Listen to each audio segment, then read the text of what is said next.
اور ساتھ ہی ساتھ ایک عظیم اور بے مثال سخی بھی تھا۔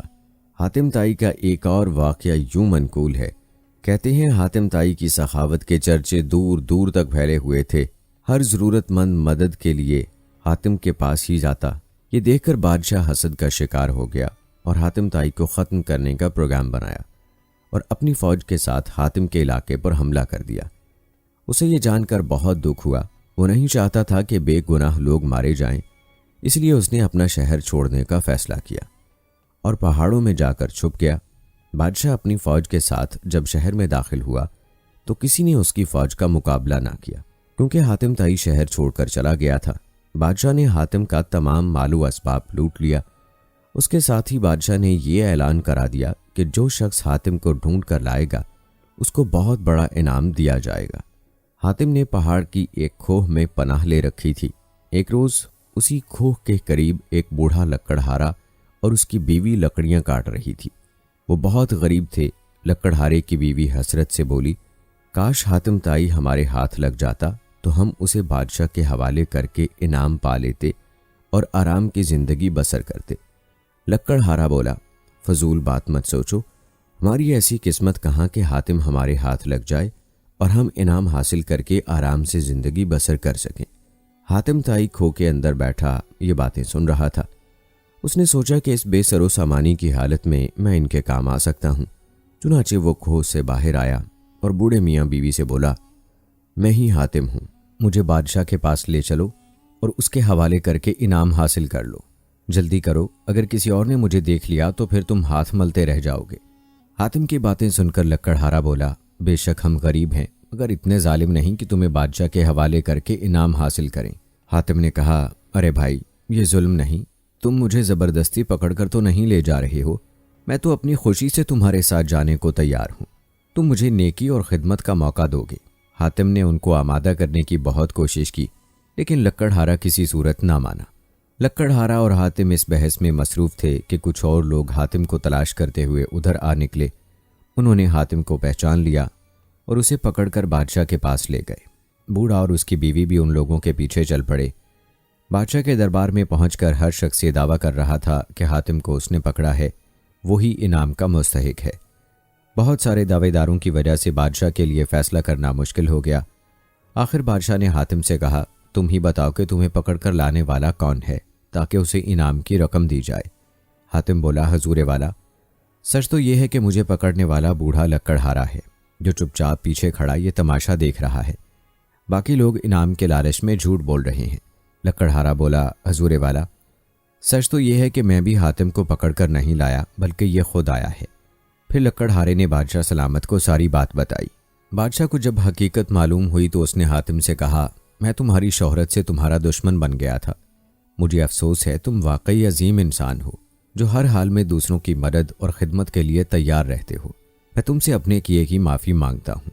اس کے بعد بادشاہ نے لکڑہارے کو انعام دیا اور حاتم کا سارا علاقہ اسے واپس کرنے کا اعلان کیا۔ دوستو، حاتم طائی کی سخاوت کے بارے میں آپ کی رائے کیا ہے؟ کمنٹ میں ضرور بتائیے گا، یا کوئی واقعہ جو حاتم طائی سے متعلق آپ جانتے ہیں تو وہ بھی آپ شیئر کر سکتے ہیں۔ دوستو، آپ کو بتاتے چلیں کہ تاریخی روایات کے مطابق حاتم طائی کی وفات رسول اکرم صلی اللہ علیہ وآلہ وسلم کی ولادت کے 8ویں سال ہوئی تھی، اور حاتم طائی کی وفات کے بعد ان کے قبیلے کی سلطنت کی ذمہ داری ان کے بیٹے عدی کو سونپ دی گئی، اور پورے قبیلے نے اپنی آمدنی کا 1/4 حصہ ان کے لیے مخصوص کر دیا اور ان کے حکمران بننے پر خوشی کا اظہار کیا۔ دوستو، اپنے حاتم طائی کی سخاوت کے واقعات ملاحظہ فرمائے۔ اب ذکر کرتے ہیں حاتم طائی کے بیٹے اور بیٹی کے اسلام لانے کا۔ آئیے آپ کو حضرت عدی بن حاتم رضی اللہ تعالی عنہ کے اسلام لانے کا واقعہ انہی کی زبانی سناتے ہیں جو انہوں نے خود اپنے قبول اسلام کے حوالے سے بیان کیا ہے۔ حضرت عدی رضی اللہ تعالی عنہ اپنی کہانی بیان کرتے ہوئے فرماتے ہیں، اس وقت میں نے محمد صلی اللہ علیہ وآلہ وسلم کی نبوت اور ان کی دعوتی سرگرمیوں کا حال سنا۔ اس وقت عرب کے کسی شخص کو مجھ سے زیادہ ان کے ساتھ نفرت نہ تھی۔ میں اپنے قبیلے سے مال غنیمت کا 1/4 وصول کیا کرتا تھا، جس طرح میرے علاوہ دوسرے سردار اپنے اپنے قبائل سے وصول کیا کرتے تھے۔ جب میں نے رسول اللہ صلی اللہ علیہ وآلہ وسلم کا ذکر سنا تو مجھے سخت ناگوار گزرا، اور جب ان کی قوت و شوکت میں غیر معمولی اضافہ ہو گیا اور ان کے لشکر اور فوجی دستے عرب کے مشرق سے لے کر مغرب تک دھاوا مارنے لگے، تو میں نے اپنے غلام کو جو میرے اونٹ چرایا کرتا تھا ہدایت کی کہ میرے سفر کے لیے چند تندرست و توانا اور سیدھی سادھی اونٹنیاں ہر وقت تیار رکھو اور انہیں میرے قریب باندھ دو، اور جب سنو کہ محمد کا لشکر، ان کا کوئی فوجی دستہ اس علاقے میں داخل ہو گیا ہے تو مجھے اس کی خبر کر دو۔ ایک دن صبح کے وقت غلام نے مجھ سے کہا، آقا آپ اپنے علاقے میں محمد کے سواروں کی آمد پر جو کچھ کرنے کا ارادہ رکھتے ہیں اب اسے کر گزریے۔ میں نے وجہ پوچھی تو اس نے بتایا، میں نے کچھ جھنڈے اس علاقے میں حرکت کرتے ہوئے دیکھے ہیں، ان کے متعلق دریافت کیا تو معلوم ہوا کہ یہ محمد صلی اللہ علیہ وآلہ وسلم کا لشکر ہے۔ میں نے اس سے کہا، جن اونٹنیوں کو تیار رکھنے کا میں نے تم کو حکم دیا تھا انہیں فوراً میرے پاس لے آؤ۔ پھر میں اسی وقت اٹھ کھڑا ہوا اور اپنے اہل و عیال کو اپنے پیارے وطن کو چھوڑ کر کوچ کرنے کا حکم دے دیا اور تیز رفتاری کے ساتھ سرزمین شام کی طرف روانہ ہو گیا تاکہ اپنے ہم مذہب نصارہ کے پاس پہنچ کر وہاں قیام کروں۔ میں عجلت میں اپنے گھر کے تمام افراد کو جمع نہ کر سکا۔ جب خطرے کی حدود سے نکل کر جائزہ لیا تو معلوم ہوا کہ میں اپنی بہن کو قبیلہ طے کے باقی ماندہ افراد کے ساتھ اپنے وطن نجد ہی میں چھوڑ آیا ہوں۔ اب میرے لیے اس کے پاس پلٹ کر جانے کی کوئی گنجائش نہ تھی۔ مجبوراً اسے چھوڑ کر اپنے ساتھ آئے اہل خانہ کے لیے شام چلا گیا اور وہاں اپنے ہم مذہبوں میں قیام پذیر ہو گیا، اور میرے پیچھے میری بہن میری توقع کے مطابق ان حالات سے دوچار ہوئی جن کا پہلے سے ہی مجھے اندیشہ تھا۔ شام میں مجھ کو اطلاع ملی کہ محمد صلی اللہ علیہ وآلہ وسلم کے سواروں نے ہمارے علاقے پر حملہ کیا۔ میری بہن کو گرفتار کر لیا گیا اور اسے دوسرے قیدیوں کے ساتھ یثرب لے جایا گیا اور مسجد کے دروازے کے قریب ایک احاطے میں بند کر دیا گیا۔ مجھے یہ اطلاع بھی ملی کہ ایک دن نبی کریم صلی اللہ علیہ وآلہ وسلم کا گزر میری بہن کی طرف سے ہوا تو اس نے اٹھ کر ان سے عرض کیا، اے اللہ کے رسول، میرے والد فوت ہو چکے ہیں، میرا سرپرست غائب ہے، آپ مجھ پر احسان کیجئے، اللہ آپ پر احسان کرے گا۔ تو رسول اللہ صلی اللہ علیہ وآلہ وسلم نے اس سے پوچھا، کون ہے تمہارا سرپرست؟ وہ بولی، عدی بن حاتم۔ کون عدی بن حاتم؟ اللہ اور اس کے رسول سے بھاگنے والا۔ اتنا کہہ کر رسول اللہ صلی اللہ علیہ وآلہ وسلم اسے اس کے حال پر چھوڑ کر آگے بڑھ گئے۔ دوسرے روز بھی جب آپ کا گزر اس کی طرف سے ہوا تو اس نے دوبارہ وہی باتیں کہیں جو کل کہہ چکی تھی، اور آپ صلی اللہ علیہ وآلہ وسلم نے وہی جواب دیا جو کل دے چکے تھے۔ اور جب تیسرے دن جب آپ صلی اللہ علیہ وآلہ وسلم ادھر سے گزرے تو چونکہ وہ مایوس ہو چکی تھی اس لیے خاموش رہی۔ آپ صلی اللہ علیہ وآلہ وسلم سے کچھ نہیں کہا تو رسول اللہ صلی اللہ علیہ وآلہ وسلم کے پیچھے سے ایک شخص نے اشارہ کیا کہ اٹھ کر رسول اللہ صلی اللہ علیہ وآلہ وسلم سے بات کرو۔ چنانچہ اس نے کہا کہ اے اللہ کے رسول، میرا باپ فوت ہو چکا ہے اور میرا سرپرست لاپتہ ہے، آپ صلی اللہ علیہ وآلہ وسلم میرے اوپر احسان فرمائیے، اللہ تعالیٰ آپ پر احسان فرمائے گا۔ آپ صلی اللہ علیہ وآلہ وسلم نے احسان فرماتے ہوئے اس کی رہائی کا حکم صادر فرما دیا۔ رہائی پا کر اس نے کہا کہ میں اپنے گھر والوں کے پاس شام جانا چاہتی ہوں۔ نبی کریم صلی اللہ علیہ وآلہ وسلم نے اس سے کہا کہ جب تک تمہارے قبیلے کا کوئی قابل اعتماد آدمی نہیں مل جاتا روانگی میں جلدی نہ کرنا، اور جب کوئی قابل اعتماد شخص مل جائے تو مجھے بتانا۔ رسول اللہ صلی اللہ علیہ وآلہ وسلم کے جانے کے بعد اس آدمی کے متعلق دریافت کیا جس نے اسے بات کرنے کا اشارہ کیا تھا تو معلوم ہوا کہ وہ علی بن ابی طالب رضی اللہ تعالی عنہ تھے۔ وہ مدینہ میں ٹھہری رہی۔ اسی دوران کچھ لوگوں کا وفد وہاں آیا جس میں ایسے لوگ بھی شامل تھے جن کے اوپر اعتماد کر سکتی تھی۔ اس نے بارگاہ نبوی میں عرض کیا کہ میرے قبیلے کے کچھ لوگ یہاں آئے ہیں، مجھے ان کے اوپر مکمل اعتماد ہے، وہ مجھے میری منزل تک پہنچا دیں گے۔ نبی اکرم صلی اللہ علیہ وآلہ وسلم نے اسے پہننے کے کپڑے، سواری کی اونٹنی اور بقدر ضرورت زادے راہ دے کر رخصت کیا اور وہ ان کے ساتھ روانہ ہو گئی۔ عدی رضی اللہ تعالیٰ عنہ نے سلسلہ بیان جاری رکھتے ہوئے کہا، ادھر شام میں ہم کو برابر اس کے حالات کی اطلاع ملتی رہتی تھی اور ہم اس کے شام پہنچنے کے منتظر تھے۔ حالانکہ میں نے محمد صلی اللہ علیہ وآلہ وسلم کے مقابلے میں جو رویہ اپنایا تھا اس کے پیش نظر ہمارے دل ان اطلاعات کی تصدیق کرنے پر آمادہ نہیں تھے جو میری بہن کے ساتھ محمد صلی اللہ علیہ وآلہ وسلم کے اس احسان عظیم کے سلسلے میں ہم تک پہنچ رہی تھیں۔ انہی حالات میں ایک روز اپنے گھر والوں کے ساتھ بیٹھا تھا کہ اچانک میری نگاہ ایک عورت پر پڑی جو اپنے ہودج میں بیٹھی ہماری طرف آ رہی تھی۔ میرے دل نے کہا یہ حاتم کی بیٹی ہے، میری بہن ہے۔ جب وہ کچھ اور قریب آئی تو ہم نے اسے صاف طور پر پہچان لیا واقعی وہ میری بہن تھی۔ وہ ہمارے پاس پہنچ کر سواری سے اترتے ہی خفگی کے لہجے میں بولی، بے مروت ظالم، تو نے اپنی بیوی اور بچوں کو تو اپنے ساتھ لے لیا اور اپنے باپ کی اولاد اور اپنی عزت کو پیچھے چھوڑ کر چلا آیا۔ میں نے کہا، پیاری بہن، صرف اچھی باتیں کہو، اور میں اسے راضی کرنے لگا۔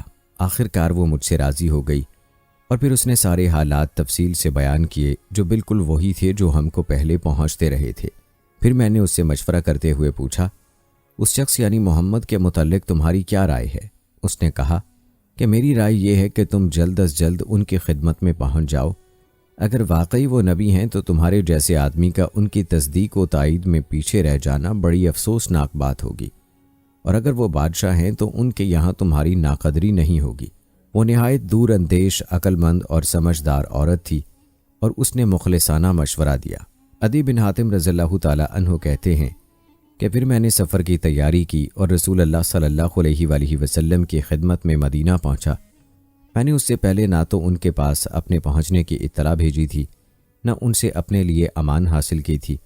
البتہ مجھے اس بات کی اطلاع ہو گئی تھی کہ انہوں نے میرے متعلق اپنے اصحاب سے فرمایا کہ مجھے امید ہے کہ اللہ تعالیٰ عدی بن حاتم کا ہاتھ میرے ہاتھ دے دے گا۔ جب میں مدینہ پہنچا تو اس وقت رسول اللہ صلی اللہ علیہ وآلہ وسلم مسجد میں تشریف فرما تھے۔ میں نے حاضر ہو کر آپ صلی اللہ علیہ وآلہ وسلم کو سلام کیا تو پوچھا، کون ہو؟ عدی حاتم کا بیٹا، میں نے جواب دیا۔ یہ سن کر آپ صلی اللہ علیہ وآلہ وسلم اپنی جگہ سے اٹھے اور میرا ہاتھ پکڑ کر اپنے گھر کی طرف لے چلے۔ آپ صلی اللہ علیہ وآلہ وسلم مجھے ساتھ لیے چلے جا رہے تھے کہ راستے میں انہیں ایک نہایت بوڑھی عورت ملی جس کے ساتھ ایک چھوٹا سا بچہ تھا۔ وہ ان کو روک کر اپنی کسی ضرورت کے متعلق باتیں کرنے لگی۔ آپ صلی اللہ علیہ وآلہ وسلم ٹھہر کر پوری توجہ کے ساتھ اس کی باتیں سنتے رہے۔ دوران گفتگو میں وہیں کھڑا رہا۔ کھڑا میں اپنے دل میں سوچ رہا تھا کہ باخدا یہ بادشاہ نہیں ہو سکتے۔ بڑی بی سے فارغ ہو کر آپ صلی اللہ علیہ وآلہ وسلم نے پھر میرا ہاتھ تھام لیا اور چلتے ہوئے اپنے گھر پہنچ گئے۔ گھر میں پہنچ کر آپ صلی اللہ علیہ وآلہ وسلم نے چمڑے کا ایک تکیہ اٹھایا جس میں کھجور کے ریشے بھرے ہوئے تھے۔ آپ صلی اللہ علیہ وآلہ وسلم نے اس کو میری طرف ڈالتے ہوئے فرمایا، اس پر بیٹھ جاؤ۔ مگر آپ صلی اللہ علیہ وآلہ وسلم کے سامنے اس پر بیٹھتے ہوئے مجھے شرم آئی اور میں نے اسے بے ادبی پر محمول کرتے ہوئے عرض کیا، نہیں، اس پر آپ تشریف رکھیں۔ لیکن آپ صلی اللہ علیہ وآلہ وسلم نے اصرار کر کے مجھے اس پر بیٹھایا اور خود زمین پر ہی بیٹھ گئے، کیونکہ گھر میں اس کے علاوہ دوسرا تکیہ نہیں تھا۔ یہ دیکھ کر میں نے دل میں کہا، باخدا یہ انداز کسی بادشاہ کا ہرگز نہیں ہو سکتا۔ اطمینان سے بیٹھ جانے کے بعد آپ صلی اللہ علیہ وآلہ وسلم نے مجھے مخاطب کیا، عدی بتاؤ، کیا تم رقوسی نہ تھے؟ تم ایک ایسے دین کو اختیار کیے ہوئے نہ تھے جو نصرانیت اور سابیت کے درمیان تھا؟ بے شک میں رقوسی تھا، اے اللہ کے رسول، میں نے جواب دیا۔ کیا تم اپنی قوم سے مال غنیمت کا چوتھائی حصہ وصول نہیں کرتے تھے؟ کیا تم ان سے وہ مال نہیں لیتے تھے جو تمہارے دین میں حلال نہ تھا؟ آپ صلی اللہ علیہ وآلہ وسلم نے دوبارہ فرمایا، ہاں اے اللہ کے رسول، میں ایسا کرتا تھا، اور اس وقت مجھے یقین ہو گیا کہ یہ نبی مرسل ہیں۔ اس کے بعد آپ صلی اللہ علیہ وآلہ وسلم نے فرمایا، عدی شاید تم نے اس دین کو قبول کرنے سے اس لیے ہچکچا رہے ہو کہ آج مسلمان مفلس اور تنگ دست ہیں، لیکن خدا کی قسم وہ وقت بہت جلد آنے والا ہے جب ان کے یہاں مال و دولت کی اتنی فراوانی ہو جائے گی کہ اسے کوئی لینے والا نہیں ہوگا۔ یا شاید تم اس دین میں داخل ہونا اس لیے ناپسند کرتے ہو کہ آج مسلمانوں کی تعداد کم اور ان کے دشمنوں کی تعداد زیادہ ہے، لیکن خدا کی قسم عنقریب تم سنو گے کہ ایک عورت تن تنہا اپنے اونٹ پر سوار ہو کر حج بیت اللہ کے لیے قادسیہ سے نکلتی ہے، اور دوران سفر اسے خدا کے سوا کسی کا خوف نہیں محسوس ہوتا۔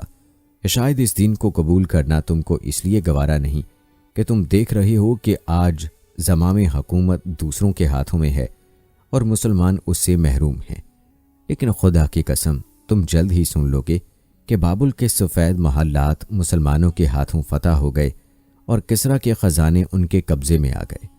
کیا کسریٰ ابن ہرمز کے خزانے؟ میں نے حیرت سے پوچھا۔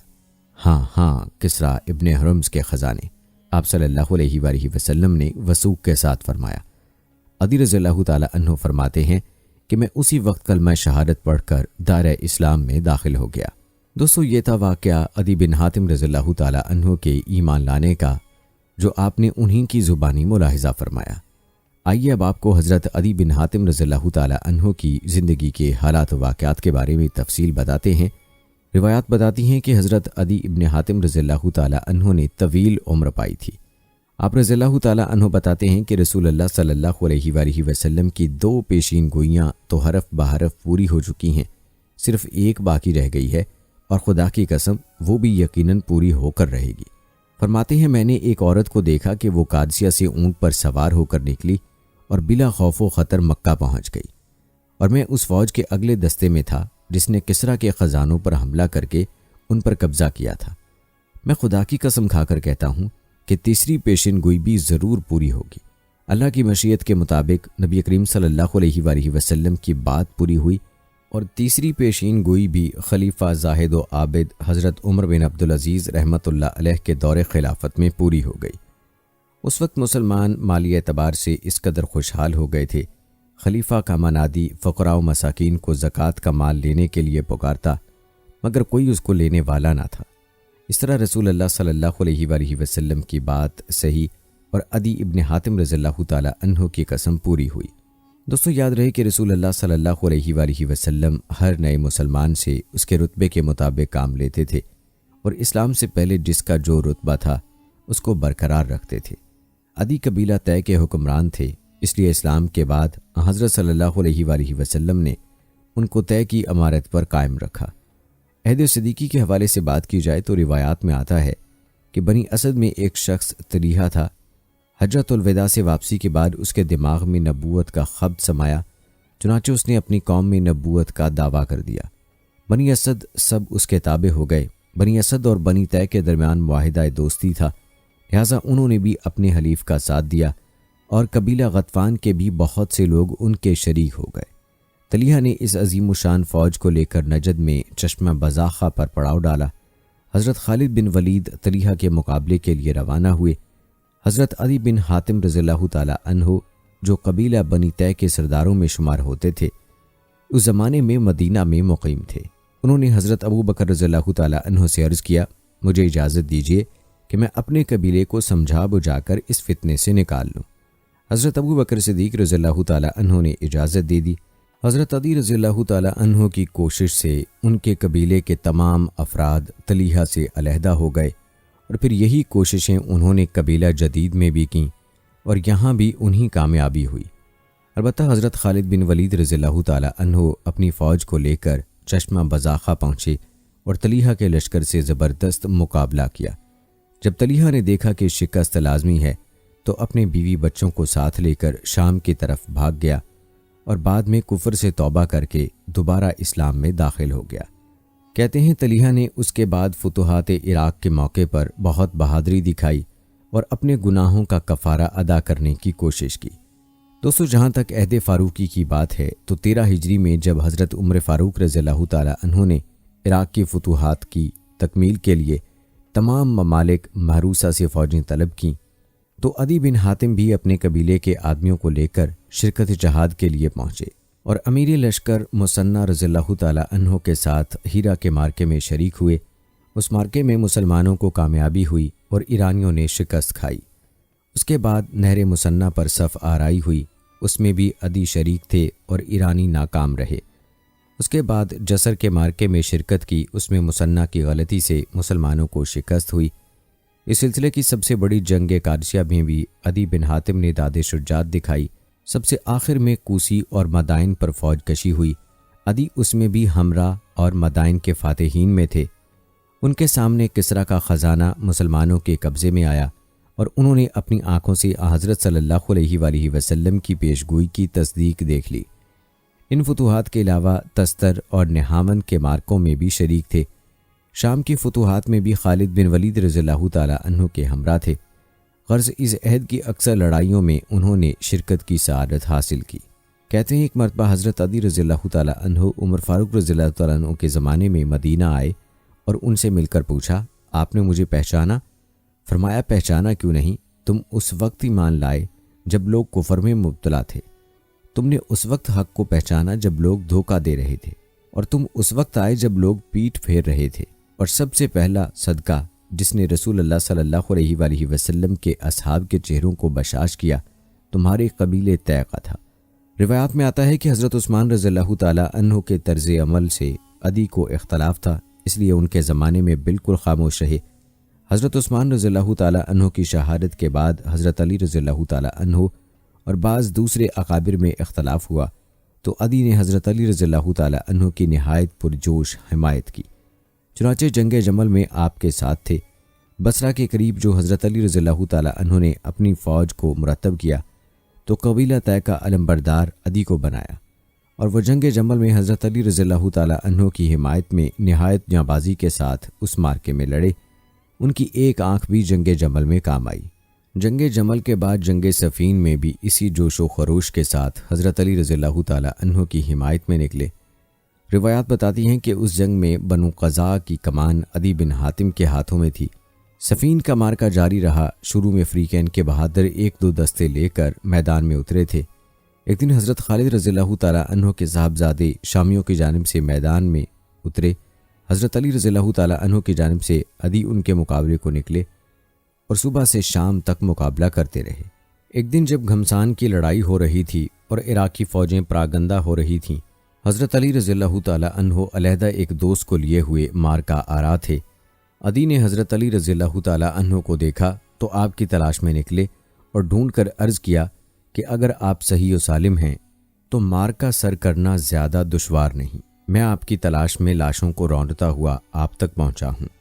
کہتے ہیں اس دن سب سے زیادہ ثابت قدمی عدی نے دکھائی تھی۔ ان کا ماتحت دستہ ربیہ اس بہادری سے لڑا کہ حضرت علی کو کہنا پڑا کہ ربیہ میری زرہ اور میری تلوار ہیں۔ بلکہ صفین کے بعد نہروان کا مارکا ہوا، اس میں بھی عدی حضرت علی رضی اللہ تعالیٰ عنہ کے دستے راست تھے۔ غرض شروع سے آخر تک وہ برابر حضرت علی رضی اللہ تعالیٰ عنہ کے ساتھ جان سارانہ شریک رہے۔ دوستو، یہ تھا مختصر سا تذکرہ حضرت علی رضی اللہ تعالیٰ عنہ کے جنگی کارناموں کا۔ بات کی جائے آپ کے فضل و کمال کی تو یاد رہے کہ عدی بن حاتم آخری زمانے میں مشرف با اسلام ہوئے، پھر بھی حضرت صلی اللہ علیہ وآلہ وسلم اور شیخین کے پاس برابر آتے جاتے رہے تھے۔ خصوصاً حضرت علی رضی اللہ تعالیٰ عنہ کے ساتھ ان کے تعلقات بہت زیادہ تھے، اس لیے وہ مذہبی علوم سے بے بہرا تھے۔ ان کی 66 روایتیں حدیث کی کتابوں میں موجود ہیں، ان میں سے 6 متفق علیہ ہیں اور 3 میں امام بخاری اور 2 میں مسلم منفرد ہیں۔ علامہ عبد البر نے لکھا ہے، عدی بن حاتم اپنی قوم کے سردار اور معززین میں تھے، خطیب، حاضر جواب، فاضل اور کریم تھے۔ دوستو، روایات یہ بتاتی ہیں کہ عدی بن حاتم کی زندگی بحیثیت ایک صحابی کے خالص مذہبی تھی، لیکن آپ رضی اللہ تعالیٰ عنہ کو نماز اور روزوں کے ساتھ خاص انہماک تھا۔ نماز کے لیے یہ اہتمام تھا کہ ہر وقت باوضو رہتے تھے، کبھی اقامت کے وقت وضو کی ضرورت نہیں پڑی، ہر وقت نماز میں دل لگا رہتا تھا اور نہایت اشتیاق سے وہ نماز کے وقت کا انتظار کرتے تھے۔ سخاوت اور فیاضی آپ رضی اللہ تعالیٰ عنہ کو ورثے میں ملی تھی۔ آپ کا دروازہ ہر وقت ہر شخص کے لیے کھلا رہتا تھا۔ ایک مرتبہ اشعث بن قیس نے دیگیں مانگ بھیجی، عدی نے اسے بھروا کر بھیجا۔ اشعث نے کہلا بھیجا، میں نے خالی مانگی تھی۔ انہوں نے جواب کہا کہ میں عاریت بھی خالی دیگیں نہیں دیتا۔ ایک مرتبہ ایک شاعر سالم بن وارا نے آ کر کہا، میں نے آپ کی مدح میں اشعار کہے ہیں۔ عدی رضی اللہ تعالیٰ عنہ نے کہا، رک جاؤ، میں اپنے مال و اسباب کی تفصیل تم کو بتا دوں، اس کے بعد سنانا۔ میرے پاس 1000 بچے والے مویشی، 2000 درہم، 3 غلام اور 1 گھوڑا ہے۔ اس کے بعد شاعر نے قصیدہ سنایا۔ کہا جاتا ہے کہ جو شخص ان کے رتبے سے کم سوال کرتا اسے نہ دیتے تھے۔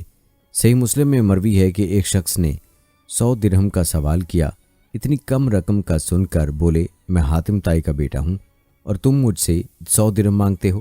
خدا کی قسم ہرگز نہ دوں گا۔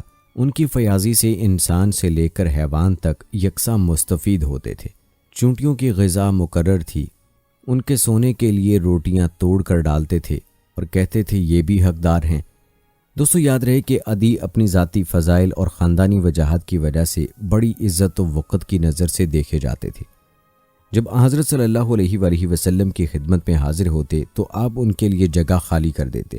خلفاء کے یہاں بھی یہی عزت تھی۔ ایک مرتبہ حضرت عمر رضی اللہ تعالیٰ عنہ کے زمانے میں مدینہ آئے اور ان سے مل کر پوچھا، آپ نے مجھے پہچانا؟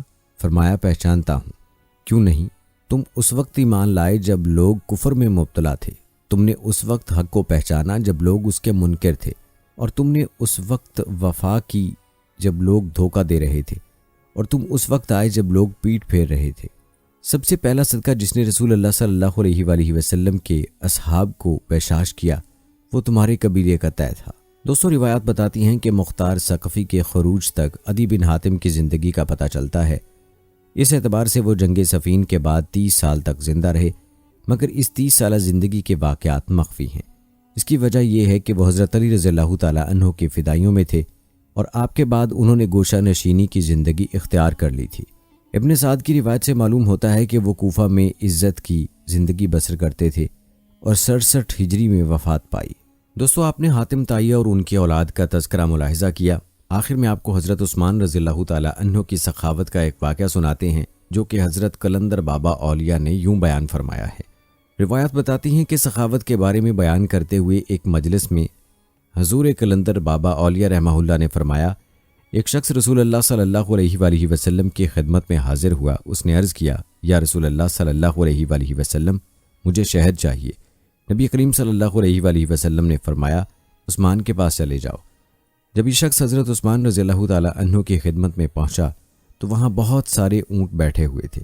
گیہوں کی بوریاں لادی جا رہی تھی۔ ایک بوری کا منہ کھل کر چند کلو گیہوں زمین پر گر گیا۔ حضرت عثمان رضی اللہ تعالیٰ عنہ نے جب یہ دیکھا تو انہوں نے اپنے ملازم سے باز پرس کی اور اس کو ڈانٹا ڈپٹا کہ یہ گیہوں زمین پر کیوں گرا ہے۔ وہ شخص یہ دیکھ کر واپس رسول اللہ صلی اللہ علیہ وآلہ وسلم کی خدمت میں حاضر ہوا، یا رسول اللہ صلی اللہ علیہ وآلہ وسلم، شہد چاہیے۔ حضور صلی اللہ علیہ وآلہ وسلم نے پھر یہی ارشاد فرمایا، عثمان کے پاس چلے جاؤ۔ اس نے ساری روداد سنائی۔ رسول اللہ صلی اللہ علیہ وآلہ وسلم نے فرمایا، تم جاؤ تو صحیح، تم جا کر شہد مانگو تو صحیح۔ یہ شخص دوبارہ حضرت عثمان رضی اللہ تعالیٰ عنہ کی خدمت میں حاضر ہوا اور ان کے ملازم سے شہد مانگا۔ ملازم نے حضرت عثمان رضی اللہ تعالیٰ عنہ سے کہا، اس آدمی کو شہد چاہیے؟ حضرت عثمان رضی اللہ تعالیٰ عنہ نے فرمایا، ہاں، اسے شہد دے دو۔ ملازم نے برتن مانگا تو اس شخص نے کہا، میرے پاس برتن نہیں ہے۔ ملازم نے پھر حضرت عثمان رضی اللہ تعالیٰ عنہ سے عرض کیا، حضور، اس کے پاس شہد لینے کے لیے برتن نہیں ہے۔ حضرت عثمان رضی اللہ تعالیٰ عنہ نے فرمایا، شہد کا کپا اٹھا دو۔ یاد رہے کہ ایک کپے میں تقریباً 1.5 کنستر شہد آتا ہے۔ سائل نے کہا، میں کمزور آدمی ہوں، اتنا زیادہ وزن نہیں اٹھا سکتا۔ ملازم پھر حضرت عثمان کے پاس پہنچا اور عرض کیا، ایک کپا اٹھانا سائل کے لیے ممکن نہیں ہے۔ حضرت عثمان رضی اللہ تعالیٰ عنہ کو ملازم کی بار بار مداخلت پسند نہیں آئی۔ ذرا تیز لہجے میں فرمایا، اونٹ پر لاد کر دے دو، اور سائل اونٹ پر شہد لے کر چلا گیا۔ یہ واقعہ بیان کر کے حضور قلندر بابا اولیاء نے فرمایا کہ مجھے اس بات پر حیرت ہے کہ ہر مسلمان دولت مند بننا چاہتا ہے، لیکن کوئی آدمی حضرت عثمان کے طرز عمل کو اختیار کرنا نہیں چاہتا۔ یہ پیغمبرانہ اوصاف یا پیغمبرانہ طرز فکر جب بندے کے اندر متحرک ہو جاتی ہے تو وہ دیکھ لیتا ہے کہ کوئی شے براہ راست موجود نہیں، ہر چیز کا وجود اللہ کی حاکمیت پر ہے، سارے جہانوں کا بادشاہ اللہ ہے۔ انسان جس طرز فکر کو حاصل کرنا چاہتا ہے تو شرط یہ ہے کہ اس طرز فکر کے حامل لوگوں کی قربت میسر آ جائے، مگر ہم شیطان سے قربت کے خوگر ہیں تو شیطان کے اوصاف پسند کریں گے، اور اگر ہم رحمان سے قریب تر ہونا چاہتے ہیں تو رحمان کی صفات اختیار کریں۔ شیطان دوری، تعصب، حقارت، کبر و نحوست اور خود نمائی کا پیکر ہے۔ رحمان محبت، ایثار و خلوص، عفو درگزر، سخاوت اور خدمت خلق کا نوری تمثل ہے۔ اگر آپ اللہ تعالیٰ اپنے خالق سے متعارف ہو کر اس کی قبر اختیار کر کے کائنات میں ممتاز ہونا چاہتے ہیں تو اللہ کی مخلوق کی مدد کیجیے۔ بلا شبہ محبت رکھنے والے لوگ اللہ کے دوست ہوتے ہیں، اور دوست پر دوست کی ہمیشہ نوازشات ہوتی ہیں۔ تو دوستو، یہ تھی ہماری آج کی ویڈیو۔ کمنٹ سیکشن میں اپنی رائے کا اظہار ضرور کریں اور بتائیں کہ آپ اگلی ویڈیو کون سے اسلامک ٹاپک پر دیکھنا چاہتے ہیں۔ آپ کی قیمتی رائے ہمارے لیے بہت اہمیت رکھتی ہے۔ جانے سے پہلے ویڈیو کو شیئر ضرور کریں۔ اگر آپ نے ابھی تک ہمارا چینل سبسکرائب نہیں کیا ہے تو ابھی سبسکرائب کر لیں، ساتھ میں بیل نوٹیفیکیشن کو ضرور آن کر لیجیے گا تاکہ لیٹسٹ اپلوڈ ہونے والی ویڈیوز کا نوٹیفیکیشن آپ کو بر وقت ملتا رہے۔ مجھے دیجیے اجازت، فی امان اللہ۔